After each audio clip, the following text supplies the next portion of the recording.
Perturbação espiritual. Perguntas 163 a 165. Deixando o corpo, a alma tem imediatamente consciência de si mesma? Consciência imediata não é bem o termo. Ela fica algum tempo em estado de perturbação. Todos os espíritos experimentam, no mesmo grau e pelo mesmo tempo, a perturbação que se segue à separação da alma e do corpo? Não, depende da elevação de cada um. Aquele que já está purificado se reconhece quase imediatamente, porque se libertou da matéria durante a vida do corpo, ao passo que o homem carnal, aquele cuja consciência não é pura, guarda por muito mais tempo a impressão da matéria. O conhecimento do espiritismo exerce alguma influência sobre a duração, mais ou menos longa, da perturbação? Influência muito grande, visto que o espírito já compreendia de antemão a sua situação.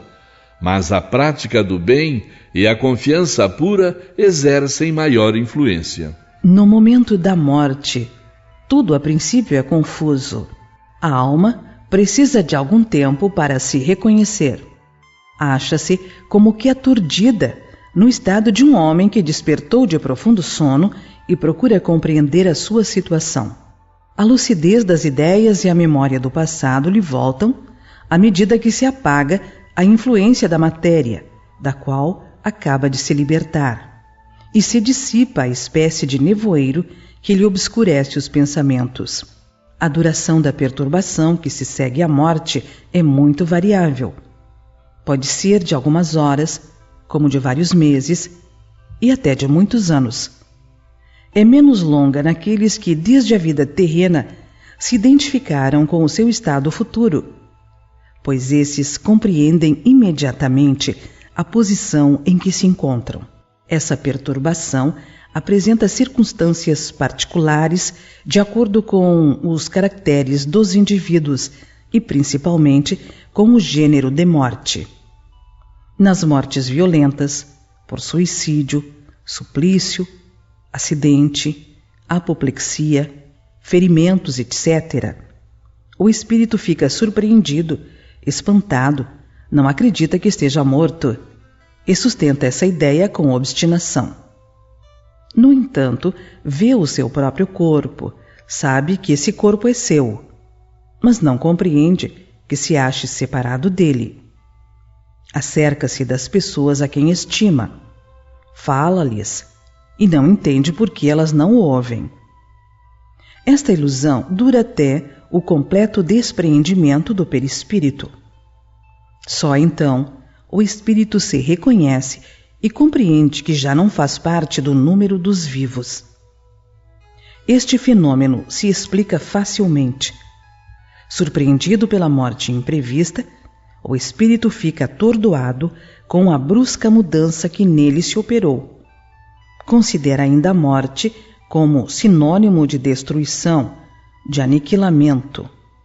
Ora, como pensa, vê e ouve, tem a sensação de não estar morto. O que lhe aumenta a ilusão é o fato de se ver com um corpo semelhante ao precedente, quanto à forma, mas cuja natureza etérea ainda não teve tempo de estudar. Julga-o sólido e compacto, como o primeiro, e quando chamam sua atenção para esse ponto, admira-se de não poder apalpá-lo. Esse fenômeno é análogo ao que ocorre com alguns sonâmbulos inexperientes, que não creem dormir. Para eles, o sono é sinônimo de suspensão das faculdades. Ora, como pensam livremente e veem, julgam que não dormem. Certos espíritos apresentam essa particularidade, embora a morte não lhes tenha chegado inesperadamente. Mas é sempre mais generalizada entre os que, apesar de doentes, não pensavam em morrer. Observa-se, então, o singular espetáculo de um espírito assistir ao seu próprio enterro como se fora o de um estranho, e falando desse ato como de coisa que não lhe diz respeito, até o momento em que compreende a verdade.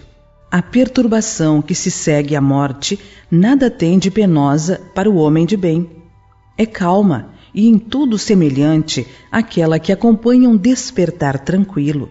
Para aquele cuja consciência não está pura, a perturbação é cheia de ansiedade e de angústias, que aumentam à medida que ele reconhece a sua nova situação.